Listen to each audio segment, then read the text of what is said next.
Today I'm going to walk you through how to create a new order. So first thing you will need to do is go ahead and click on invoicing. Once you've selected this, you can then click new order on the left, or there's also the blue button in the top right. Once you've selected this, it will then bring up the options that you need to fill out. So the first will be the invoice number. If you wish to add anything extra to this, you can. The next option is the type. Here you have the options for estimates, quotes, orders, purchase orders, invoices, statement, or registration. Select the one that suits you best. Next, you'll have the option for currency. If you're using a multi-currency account, you have the option for your US dollar or Canadian dollar. Next up, we have status. So if the order has already been paid for, or if the item has only been shipped but not paid for yet, you can select which option suits the current state of the order. Over to the right, we now have order details. You have the date that the order was issued, the date that it was paid if it has been paid, and you also have payment terms. Payment terms refers to how long they have to pay the invoice. So for this one, I'm going to go ahead and set it to 15 days.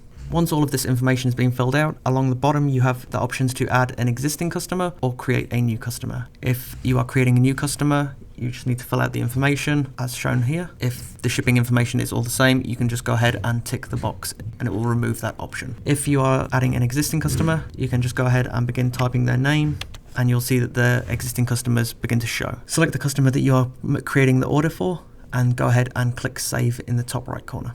Once you've done this, it will show you what the current invoice looks like, and you can go ahead and scroll down, check all of the information is correct. I'm going to set the shipping address as the same as the billing just by clicking this box here.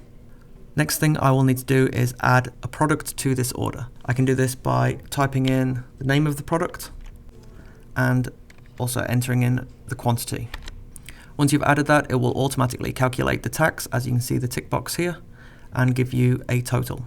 You can also add a comment at the bottom if you wish to keep notes such as customer has already paid, or they are going to come in on a set date to pay with cash. Once you have added all of the products to the order, you can go ahead and click save. And this will then show you what your complete order looks like, and will send an email copy to the customer if their email address is added. And that's how you create a new order. I'm Ben from the Helcim team. Thanks for watching.